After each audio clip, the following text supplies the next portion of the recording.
Imagine walking through the heavy wooden doors of a British secondary school in 1967. The smell hits you first, that distinctive mixture of floor polish, chalk dust, and boiled cabbage wafting from the distant kitchens. The corridors echo with the sound of leather soles on wooden floors, the rustle of starched uniforms, and somewhere in the distance, the sharp crack of a blackboard duster being slapped clean. There's a tension in the air, a formality that modern children simply wouldn't recognize. This wasn't a place of self-expression or gentle encouragement. This was a place of rules, strict and unbending, where authority was absolute, and childhood came with a very specific set of boundaries. For those of us who lived through it, the school rules of the 60s and 70s weren't just guidelines. They were the framework of our entire young lives. They shaped how we stood, how we spoke, how we thought. Some were designed to instill discipline. Others simply reflected the social attitudes of the time, and looking back now from the vantage point of today's world, many of them seem almost unbelievable, relics from a different civilization entirely. So let's step back through those heavy doors one more time and remember 12 school rules from the 60s and 70s that every British kid who lived through them will never forget. Number 12. You stood when any adult entered the room, without exception. The moment a teacher crossed the threshold, every child in that classroom rose to their feet in perfect unison. No questions, no hesitation. You stood beside your desk, hands by your sides or clasped behind your back, and you remained standing until given explicit permission to sit. The sound of 30 wooden chairs scraping backwards at once was one of the defining auditory memories of a British classroom in that era. It happened dozens of times a day. Geography teacher arrives, everyone up. Headmaster pops in with a message, everyone up. Dinner lady brings a forgotten register, everyone up. It was Pavlovian, automatic, drilled into you from your very first day. And this wasn't just politeness. It was a physical manifestation of hierarchy, a daily reminder that adults occupied a different realm of authority. You stood because you were expected to show deference, respect, submission even. The ritual reinforced the distance between teacher and pupil, adult and child. There was no casual familiarity, no first-name basis, no sense that a teacher was there to be your friend or even your guide in any warm, personal sense. They were figures of authority, and your body language had to reflect that at every encounter.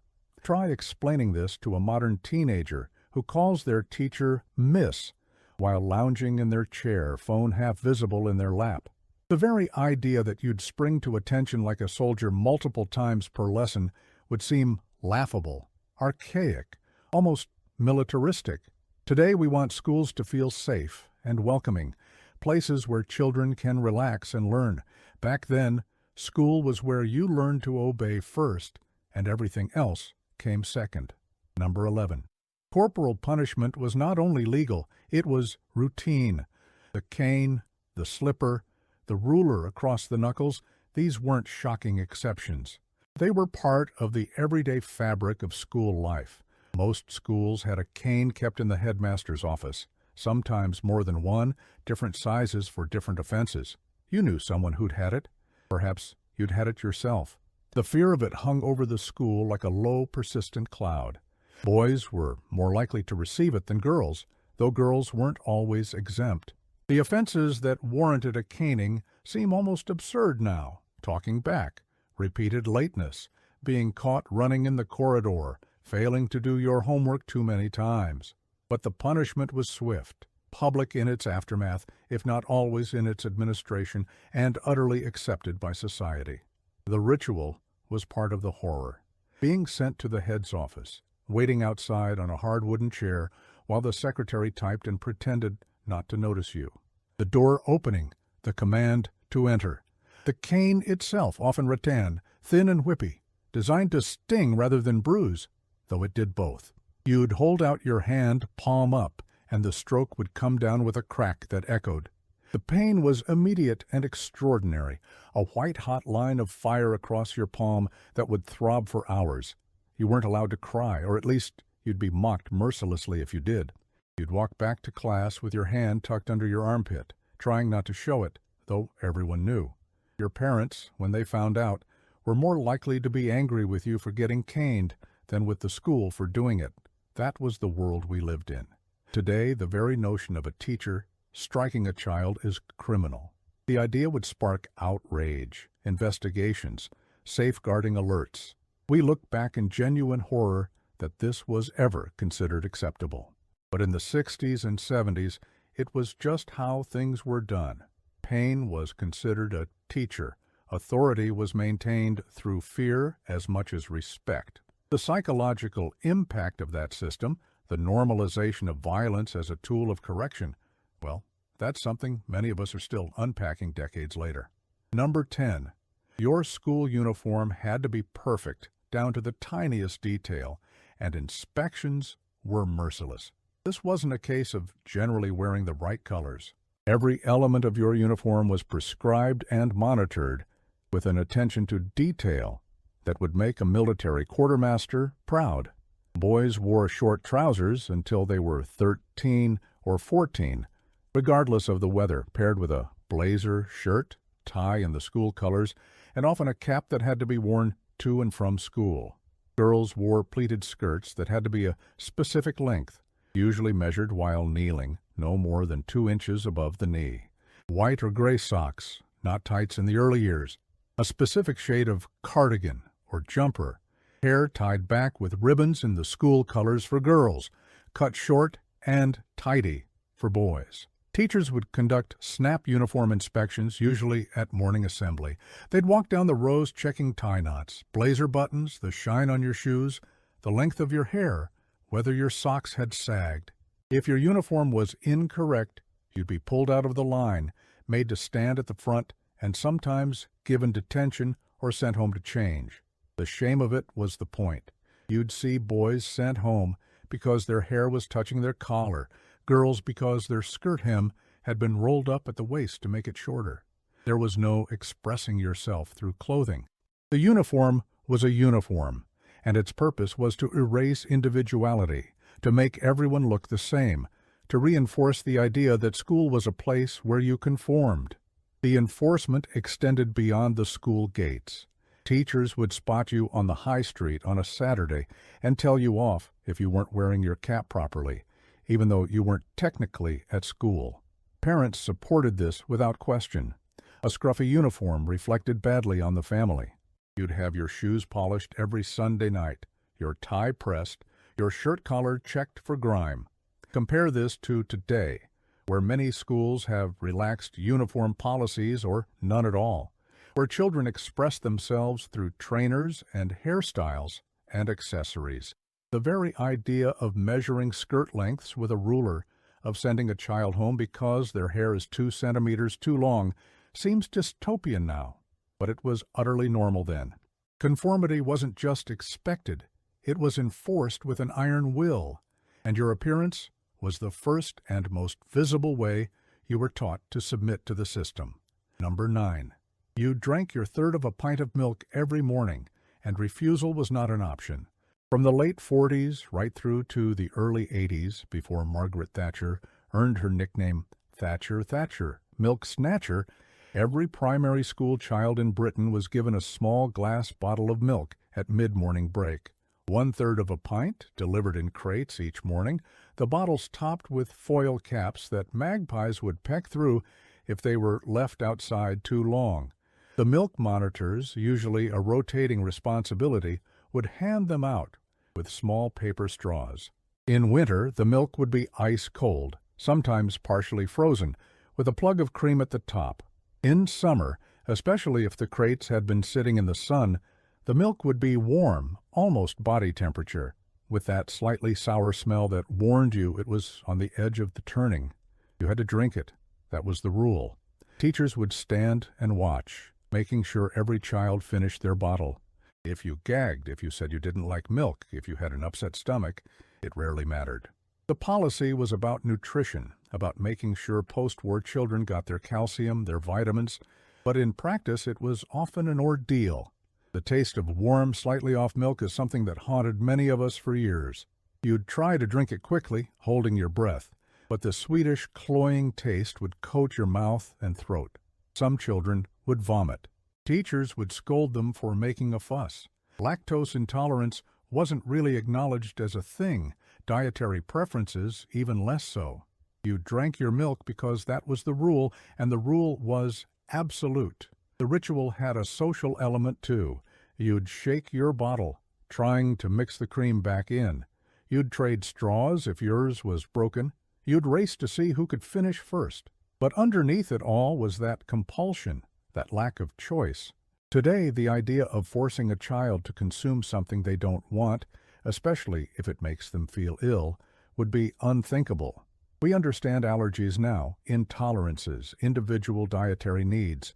We give children agency over their own bodies. But in the 60s and 70s, the collective good, as defined by authority, overruled personal comfort. That bottle of milk every morning was more than nutrition. It was another daily lesson in compliance. Number 8. Silence in the corridors was absolute. When you moved between classrooms during breaks, at any time you were in the hallways of the school, you were expected to walk in complete silence. No chatting, no laughing, no whispered conversations. Teachers would stand at strategic points in the corridors, arms folded, watching. If you were caught talking even quietly, you'd be stopped, your name taken, a punishment issued. The corridors were liminal spaces, functional, not social. You moved through them quickly, purposefully, eyes forward, keeping to the left, and above all, quietly. The sound of a school corridor during lesson changeover was eerie when you think about it now. Just footsteps, hundreds of them, the shuffle and scrape of shoes on polished floors, the rustle of clothing, but no voices. It felt oppressive even then, though we didn't have the vocabulary to say so. There was something prison-like about it, this enforced silence, this surveillance. Teachers would position themselves in doorways, scanning for transgressors. Prefects, older students given authority, would patrol with notebooks, writing down names. The punishment for corridor talking might be a detention, lines to write, or simply a public dressing down in front of your peers. The justification was order. Talking led to misbehavior, to rowdiness, to a loss of control. Better to nip it in the bud, to train children that school was a place of discipline first. But what it actually taught us was to be afraid of spontaneity, to suppress our natural social instincts, to associate school with restriction rather than learning.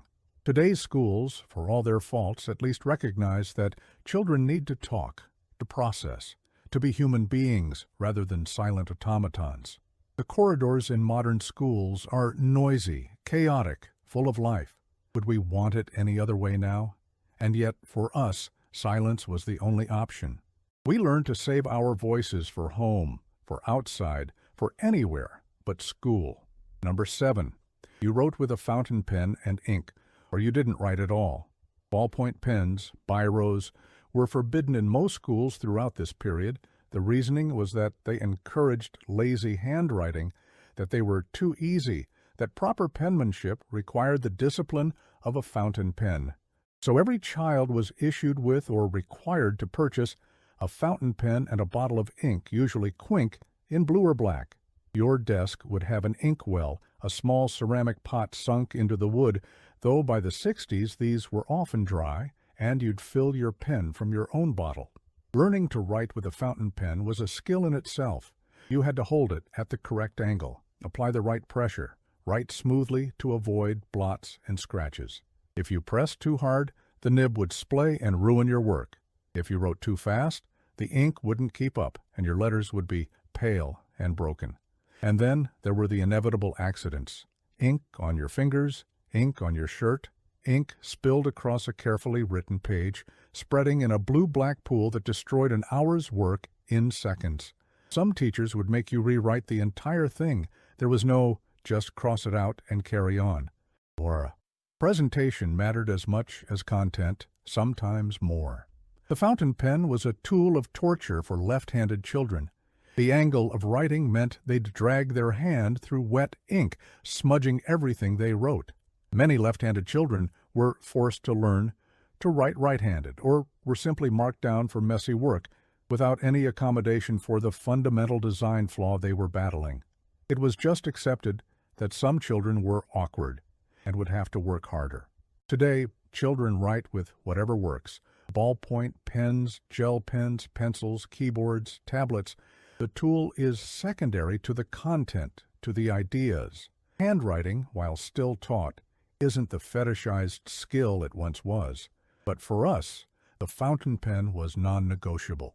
It was another test, another way in which school made simple tasks difficult, another reminder that ease and comfort were not the point. Struggle and discipline were. Number 6. Boys and girls were often separated, physically and socially. Many schools, even state schools, maintained separate entrances for boys and girls. You'd have a boys' entrance on one side of the building and a girls' entrance on the other. Sometimes there were separate playgrounds, separated by a wall or fence. In lessons, even when coeducational, you'd often be seated in separate sections of the classroom, boys on one side, girls on the other. The mixing of the sexes was controlled, limited, viewed with suspicion. This separation was most absolute in secondary schools. Grammar schools and secondary moderns often had separate institutions entirely, all boys' schools and all girls' schools, each with their own traditions and rules. But even in mixed schools, the division was stark. Boys learned woodwork and metalwork, girls learned needlework and cookery. This wasn't presented as sexist or limiting, it was just natural, the way things were supposed to be. Boys played football in PE, girls played netball. Boys ran, girls skipped rope. The idea that a girl might want to kick a ball or that a boy might want to learn to cook was rarely accommodated. The enforcement of this separation was about more than just organization. It reflected deep-seated beliefs about gender roles, about the different natures and destinies of boys and girls. Boys were being prepared for the world of work, of physical labor, of leadership. Girls were being prepared for marriage, for homemaking, for supporting roles. The education system codified these expectations into architecture and timetables. And if you didn't fit neatly into these boxes, if you were a girl who was good at maths or a boy who liked art, you were often quietly discouraged, steered back towards your proper path. Today, we recognize this for what it was: institutional sexism that limited the potential of generations.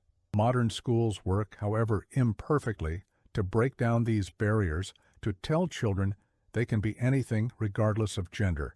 The idea of separate entrances, of forbidding girls from playing football or boys from learning to cook, seems not just outdated, but actively harmful. But for us, it was simply the structure of our world. We internalized those divisions, carried them into adulthood, and many of us are still working to unlearn them now, decades later. Number 5. You never questioned a teacher's authority or decision, ever. If a teacher said something, it was true. If a teacher told you to do something, you did it. The idea of pushing back, of saying why, or I don't think that's fair, was unthinkable. To question a teacher wasn't just rude or inappropriate. It was a kind of heresy. Authority flowed downward in a clear, unbroken chain, headmaster to teacher to pupil, and each level owed absolute obedience to the one above. This manifested in countless small ways. If you believed you'd been wrongly accused of something, there was no appeal process, no investigation. The teacher's word was final. If you thought a mark on your test was unfair, you certainly didn't argue.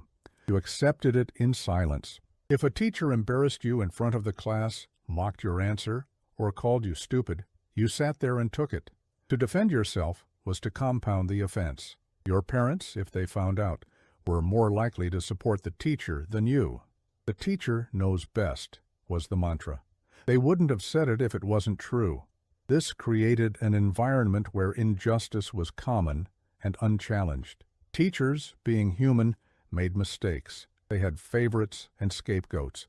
Some were kind and fair, others were petty tyrants who enjoyed their power. But there was no mechanism to check that power, no way for a child to protect themselves from it. You learned to keep your head down, to be invisible, because visibility meant vulnerability. You learned that authority was arbitrary and that fairness was less important than obedience. Compare this to today, where children are encouraged to speak up, to question, to think critically. Modern teachers work hard to create dialogues rather than monologues, to welcome questions as signs of engagement rather than threats to control. Parents are more likely to challenge schools if they believe their child has been treated unfairly. This isn't disrespect, it's a recognition that authority needs to be earned and that children have rights as individuals. But for us, the very concept of children's rights would have seemed absurd. We were there to be molded, shaped, corrected. Our job was to submit, and we learned that lesson very, very well. Number 4. You learned by rote through endless repetition and memorization. Creative thinking was not the goal. Modern education speaks constantly of critical thinking, of understanding concepts, of learning how to learn. But in the 60s and 70s, education was about absorbing facts and being able to recite them back on demand. You learned your times tables by chanting them in unison over and over until they were burned into your brain. You memorized historical dates, kings and queens in order, the counties of England, the rivers of Britain, long passages of poetry. The ability to regurgitate information was prized above the ability to analyze it. Lessons followed predictable patterns. The teacher would write something on the board. You would copy it into your exercise book. Then you would memorize it. Tests weren't about application or understanding. They were about recall. Can you list the wives of Henry VIII in order? Can you recite the first stanza of The Charge of the Light Brigade? Can you name all the capital cities of Europe? Right answers were rewarded, wrong answers punished, and there was rarely any discussion about why something was true or how it connected to anything else. This method favored a certain type of learner, those with good memories and patience for repetition. If you were curious, if you wanted to know the why behind the what, you'd often be brushed off. Because that's how it is was a perfectly acceptable answer from a teacher. If you struggled with memorization, if your mind worked differently, you were simply classified as not very bright, with little consideration that the problem might be the method rather than the child. Dyslexia, ADHD, autism, none of these were understood or accommodated. You either kept up or you fell behind, and falling behind meant being placed in lower streams with lower expectations, often never to recover. Today's classrooms, at their best, recognize that children learn in different ways, that understanding is more valuable than memorization, that curiosity should be nurtured rather than suppressed. We have access to all human knowledge in our pockets now. The ability to recall facts is less important than the ability to find, evaluate, and apply them. But for us, rote learning was education. We can still recite poetry learned 50 years ago, can still chant our times tables, even if we've forgotten why the Battle of Hastings mattered. We were taught to be repositories of information, not independent thinkers. And breaking out of that mold, learning to question and analyze rather than just remember, has been one of the great challenges of our adult lives. Number 3. Physical education happened outside in all weather, and there were no excuses. Rain, snow, freezing wind, it didn't matter. PE lessons took place outdoors unless the weather was truly dangerous, and the bar for dangerous was set extraordinarily high. You'd change into your PE kit, usually shorts and a thin cotton shirt regardless of the season, often bare-legged even in winter, and you'd troop out onto the playing fields or the concrete playground to run, to play hockey or football or netball, to do gymnastics on apparatus slick with rain. The cold was extraordinary. Your legs would turn mottled and purple, your hands would go numb, your teeth would chatter, but you'd be expected to run laps, to throw balls, to climb ropes with frozen fingers.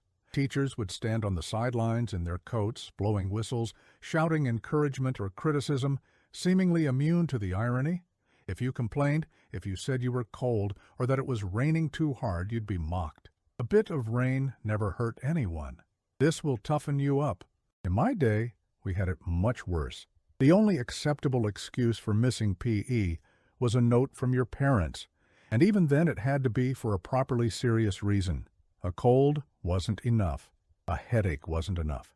You had to be genuinely ill, and even then, you'd often be made to sit outside and watch to prove you weren't just skiving. For girls, menstruation was dealt with in whispers and shame, and many girls would force themselves through PE rather than admit to something so mortifyingly personal. There was no talk of welfare or comfort, or acknowledging that forcing children to exercise in freezing, wet conditions might actually be counterproductive or even harmful.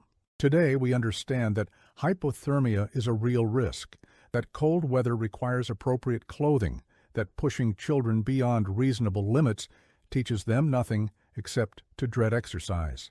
Modern PE is more varied, more accommodating, more likely to happen indoors if the weather is poor. The emphasis is on lifelong fitness and enjoyment rather than just toughening up. But for us, outdoor PE in winter was a form of sanctioned suffering. We learned to endure, certainly. But we also learned to hate exercise, to associate it with discomfort and humiliation. And many of us never developed a healthy relationship with physical activity as a result, carrying that aversion into adult life, where it manifested as sedentary habits and all of the health problems that follow. Number 2, detention was given for the smallest infractions, and it was serious.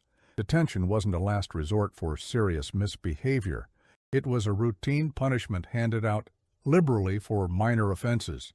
Forgot your homework? Detention. Talked during silent reading? Detention. Ran in the corridor? Detention. Your handwriting was messy? Detention. The bar was low, and the consequence was always the same. You'd be kept after school, usually for an hour, sitting in silence and copying lines or completing work while a teacher supervised. The impact on family life was significant. If you had detention, you missed your bus home, which meant a long walk or angry parents having to collect you. There was no negotiation, no "can we reschedule because of a doctor's appointment?"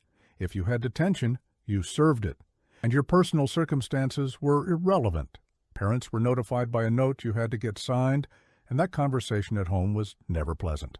You'd be in trouble at school and then in trouble again at home, a double punishment for what was often a trivial offense.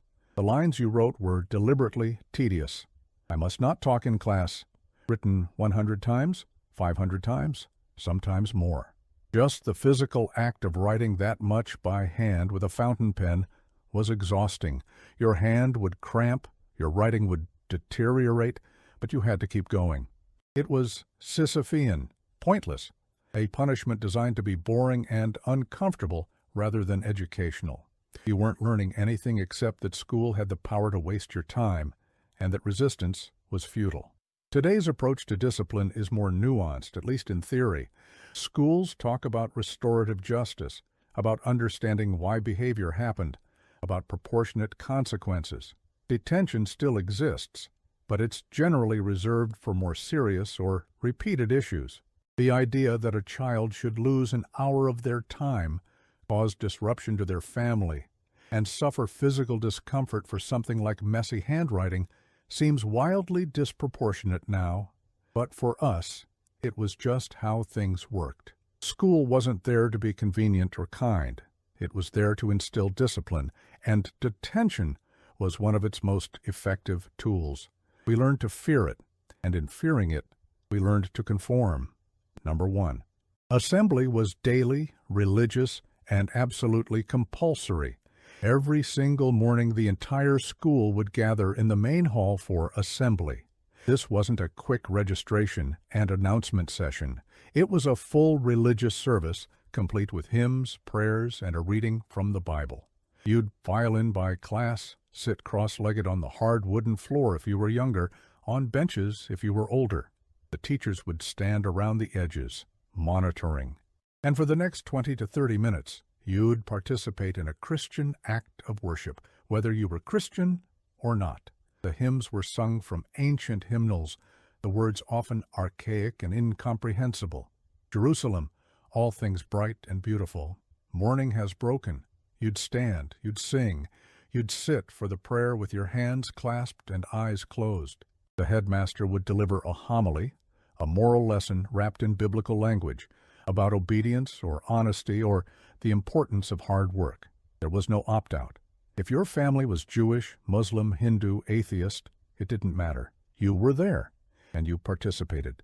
The assumption was that Britain was a Christian country, that Christianity was the default, and that everyone would benefit from Christian teaching regardless of their actual beliefs. The prayers were recited in unison. Our Father, who art in heaven, words we learned phonetically before we understood them. You'd say Amen at the end, and if you didn't, if you stayed silent out of principle or confusion, a teacher would notice and you'd be pulled aside later. Non-participation wasn't seen as a right, it was seen as disrespect. The assembly ended with notices, usually mundane information about lost property or upcoming sports matches, and then you'd file out by class, back to your lessons, having started your day with a mandatory dose of religion. Today, school assemblies are more secular, more inclusive. There might be a theme or a message, but it's presented as inspiration rather than instruction. Schools with diverse populations work to acknowledge different faiths or to keep the content neutral. Parents can and do withdraw their children from religious observance if it conflicts with their beliefs. The idea of forcing non-Christian children to pray Christian prayers, to sing Christian hymns, would be seen as inappropriate, even discriminatory. But for us, it was the most normal thing in the world. Assembly was just what you did every morning. It never occurred to most of us to question it because the right to question, the right to differ, wasn't something we'd been taught we possessed. These weren't just school rules. They were the architecture of childhood, the framework within which an entire generation learned who they were supposed to be. We learned to obey without question, to endure discomfort without complaint, to conform without deviation. We learned that authority was absolute, that individuality was suspect, that childhood was a state to be managed and controlled rather than nurtured and enjoyed. And we learned all of this not through explicit teaching, but through these daily rituals, these small violences and restrictions that seemed so normal at the time. Looking back now, it's easy to judge, to see the harshness and the unfairness. But it's important to remember that those teachers, those headmasters, those parents who supported the system, they genuinely believed they were doing right. They'd been raised in an even stricter world themselves. They'd survived the war or its immediate aftermath, and they brought that mindset of discipline and sacrifice into the classroom. They believed that children needed boundaries, that softness led to weakness, that the best preparation for life was learning to cope with difficulty. Were they wrong? In many ways, yes. The casual cruelty, the lack of understanding about different learning styles or mental health, the suppression of creativity and questioning, all of that has rightly been challenged and changed. Modern schools, for all their problems, are more humane places, more responsive to the actual needs of children. We've learned that you can maintain standards without corporal punishment, that you can teach discipline without crushing individuality, that respecting children as people doesn't mean abandoning structure. But there's a complexity here, too. That system, harsh as it was, did produce a generation that was resilient, that could cope with adversity, that understood delayed gratification and hard work. We learned self-discipline because we had to. We learned to respect authority, perhaps too much, but we learned it. And there's something to be said for shared experience, for everyone going through the same rituals, the same hardships, emerging with common reference points and memories. Perhaps the truth is that we've swung from one extreme towards another. Those schools were too harsh, too rigid, too unforgiving. Modern schools sometimes struggle with the opposite problem, with children who've never learned boundaries, who've been told they're special so often they can't cope with criticism, who expect learning to be easy and fun rather than sometimes difficult and frustrating. The ideal, surely, lies somewhere in between, structures with flexibility, discipline with compassion, standards with understanding. But for those of us who lived through it, those 12 rules and hundreds of others like them, They're more than historical curiosities. They're part of who we are. We can still feel the sting of the cane, taste that warm milk, hear the silence of those corridors. We remember standing for teachers, writing with fountain pens, shivering in PE kit in the rain. These memories are embedded in us, for better and for worse. And when we see modern children with their freedoms and their rights and their voices, part of us marvels at the change, at how far we've come. And perhaps part of us, just a small part, wonders what they might be missing, what they might never learn about endurance and resilience because they never had to drink that milk, never had to stand in that rain, never knew a school where rules were absolute and childhood was something to be survived rather than celebrated. Time moves on, and perhaps it's right that it does. But these rules, these memories, they remain. They're a window into a Britain that no longer exists. A childhood that seems almost mythical now in its strangeness. For those who remember, they're a shared touchstone, proof that we made it through, that we survived. And perhaps in remembering them clearly, in neither romanticizing nor condemning them entirely, we can understand ourselves a little better, understand where we came from and how it shaped who we became. That's the gift of memory after all.